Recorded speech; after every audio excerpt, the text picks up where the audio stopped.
What's up, guys? Today I'm gonna do a video on me setting up this Ender 3 V2. As you can see, I already got a V2 printing. I got a V1 right here. Also going to town on some stuff. So I'm gonna take it out of the box, kind of show you how to quickly set it up. It's really easy. I'm just gonna get straight to the point. Explain a couple little things to adjust here and there, and then we're gonna try to print something on it. So I'm gonna go ahead and pull all this stuff out the box. All right, so here it is in the box. You get the instructions and some other random literature. The main body of it with the plate attached, this is like your slidey body. The extruder, or the feed, the extruder is already kind of attached by the Bowden cable. Your freaking top rails, your bottom rails, or your top and side rails. The controller itself right here. So I'm gonna pull this out the box, put it on the table, lay it all out, we'll kind of go over everything. All right, here it is with all the parts laid out. They kind of give you quite a bit of stuff, including all the tools you need to put this together. So you don't even need like any extra tools. You don't got to go down to like Lowe's or none of that to get extra wrenches and stuff. You have everything right here. These are, like I said, these are the side rails, these are your top rails. The machine itself, this comes connected already, so be careful. It's got a wiring harness. This is like your feed tube for the extruder assembly. You got your belt tensioner for the that way axis. The screw rod, that's the lift axis, the motor or the stepper motor for that. All the hardware, like I said, all that good stuff, the display's right here. So I'm going to start by putting the side ones on. There's a lot of YouTube videos on kind of how to set this up. I'm just going to kind of go through it real quick, and I've already done one. That one I didn't have to put together. I bought it used. It was already assembled. But it's pretty straightforward, so I'm going to show you a couple little tips and tricks that helped me put it together. You know, kind of show you where these go. That could be a little tricky if you've never set one of these up, and that's it. If you follow the instructions that come with it, they're pretty straightforward. The only thing that confused me when I did my first machine is where to put the limit switch, and you'll see what I'm talking about in a minute, but I'm going to go ahead and start slapping some stuff together. Alright, so we got these bodies on. As per the instructions, it's pretty simple. It uses the long screws. It gives you 5 of them. So you're not supposed to really tighten them up too much until you get everything else set up. I just tighten them fully. Also, another thing I saw from another video is check these screws right here.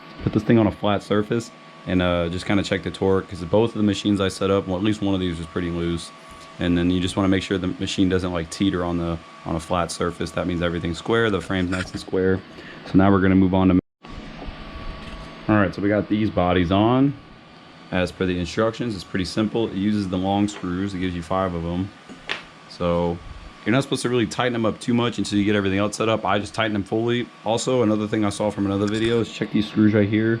Put this thing on a flat surface and just kind of check the torque, because both of the machines I set up, well, at least one of these was pretty loose. And then you just want to make sure the machine doesn't like teeter on a flat surface. That means everything's square, the frame's nice and square.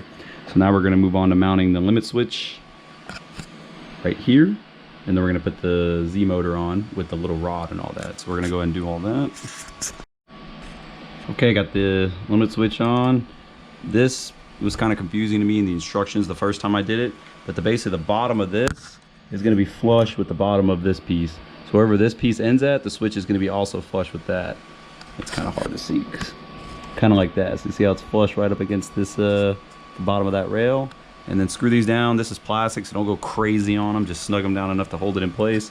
And then the connector for that is right here, and it's labeled Z. So that's it. You just plug that in right there, yoink. So I'm gonna do that, and then we're gonna throw the motor on. Also, right now, the way the motor sits, there's kind of a gap on the bottom and the side, or on the face right here. So I'm creating some spacers for the motor to sit on to kind of help it sit a little bit more square on the machine. So I'm gonna get those put on and then slap it on real quick and go from there. Hope the shit prints, yeah. I said I hope this freaking prints, yeah. I hope my printer freaking prints, yeah. Alright, here we go. We got this thing all together. We loaded some purple PLA in it. Leveling the bed was a pain in the ass because it's like the springs were too compressed, and it's like I was trying to raise it to get it to like closer to the nozzle or whatever, and yeah, it was just giving me a lot of problems. So I messed with like the switch and make sure I tighten the micro switch that limits it. I didn't. Okay, yoink. Okay, so the bed's preheated. I put bed glue. This stuff is what I've been using.